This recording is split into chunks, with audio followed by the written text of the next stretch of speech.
Assalamualaikum warahmatullahi wabarakatuh. Perkenalkan, nama saya Siti Andreini dari Prodi Fisika, Fakultas Matematika dan Ilmu Pengetahuan Alam, Universitas Negeri Semarang. Di sini saya akan mempresentasikan hasil dari esai yang sudah saya buat. Video ini saya tujukan untuk memenuhi penugasan mata kuliah Literasi Digital dan Kemanusiaan yang diampuh oleh Ibu Alim Subuh.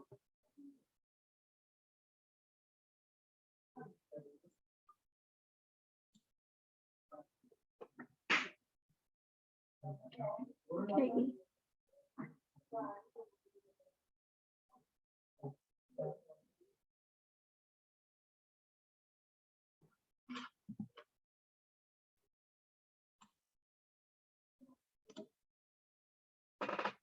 Physics and Physics Education in 4.0 era.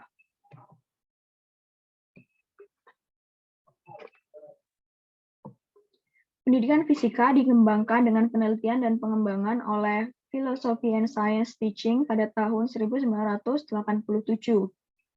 Penelitian dan pengembangan ini bertujuan untuk memunculkan pendidikan fisika yang berkualitas dengan diterbitkannya berbagai jurnal hasil penelitian. Dengan perkembangan zaman, penelitian-penelitian tersebut akan terus dilakukan untuk mendapatkan hasil baru dari hasil pengembangan. Di Indonesia sendiri terdapat bidang-bidang yang harus disoroti perkembangannya dalam perwujudan pendidikan Indonesia yang lebih baik. Bidang-bidang tersebut diantaranya adalah sebagai berikut. Yang pertama ada pendidikan aksesibilitas, sumber daya, dan pencapaian pendidikan. Yang kedua ada peningkatan prestasi siswa.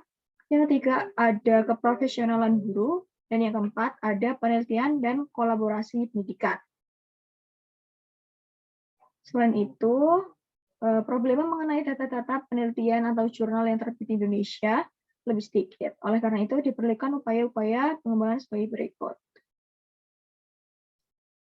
Nah, sebelum kita beralih ke problemanya, di sini ada masalah-masalah mengenai masalah-masalah yang dialami oleh peserta didik dalam pembelajaran fisika. Yang pertama, adanya materi yang sulit dipelajari. Nah, untuk materi fisika yang sulit dipelajari ini diperlukan adanya penalaran ataupun pemahaman konsep, kemudian belajar juga harus paham mengenai apa yang dibahas di dalam suatu konsep tersebut. Kemudian ada sikap yang mudah menyerah.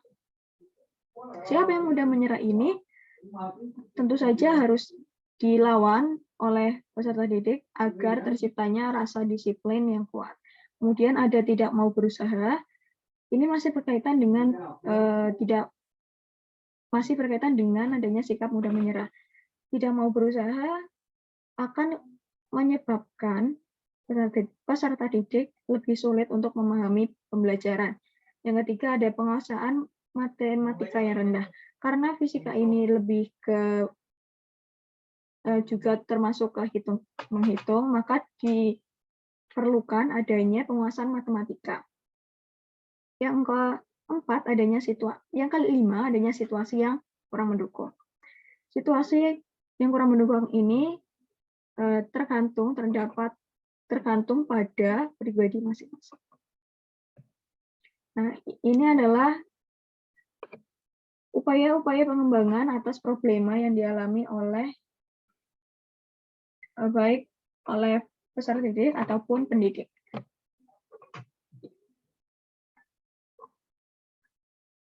Yang pertama ada profesionalitas pendidik. Tentunya ini adalah keprofesionalan pendidik.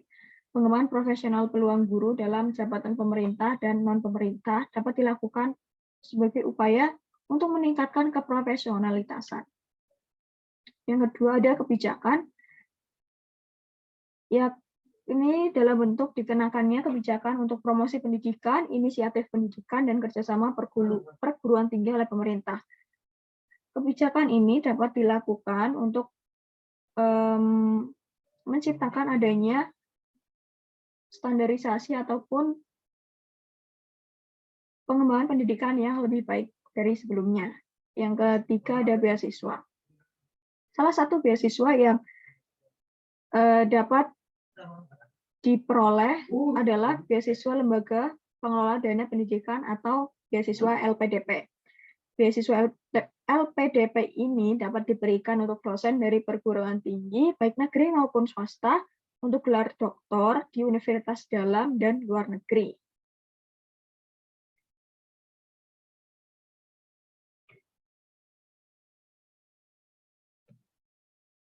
Nah, yang terakhir ada solusi dari masalah-masalah yang sudah dialami sebelumnya.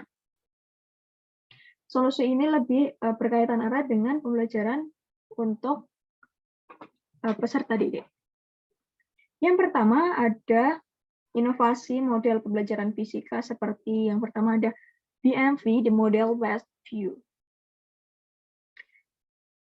The Model Based View yang dilakukan untuk pengembangan keaslian pengajaran sains terkait versi Semantic View of Theory atau SVT. Yang kedua ada SVT, ini salah harusnya SVT, tapi di sini tertulis STV. SVT atau Semantic View Theory merupakan konsepsi model dalam versi realita, namun model ini dalam versi yang terbatas. STV dapat berupa saran gagasan baru tentang model sebagai indikator, sebagai mediator, instrumen investigasi dan sarana intervensi, dan dua arah permodelan ketika teori dicocokkan dengan fenomena.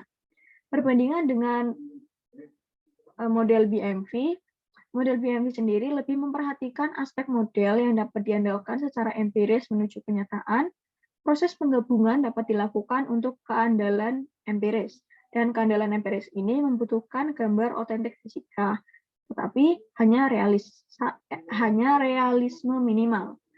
Dengan kemajuan terbaru diharapkan dapat menjadi langkah yang menjanjikan menuju kerangka filosofis yang kuat. Tapi masih terus dibutuhkan adanya evaluasi dan revisi untuk diterapkan di pembelajaran. Yang ketiga ada inovasi ataupun kreativitas seorang pendidik untuk mendidik peserta didik. Inovasi-inovasi ini dapat dikembangkan untuk permodelan pembelajaran yang lebih membuat peserta didik lebih tertarik dalam pembelajaran dan tentu saja agar peserta didik mudah dalam menyerap pembelajaran. Yang terakhir ada evaluation atau evaluasi.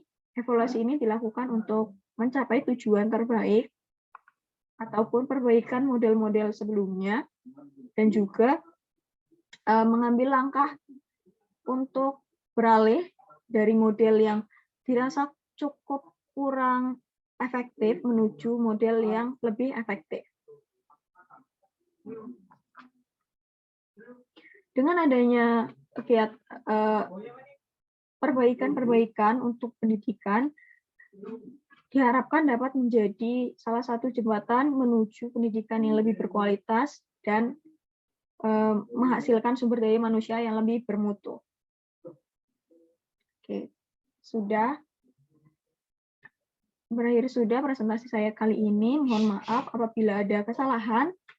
Terima kasih atas perhatiannya. Wassalamualaikum warahmatullahi wabarakatuh.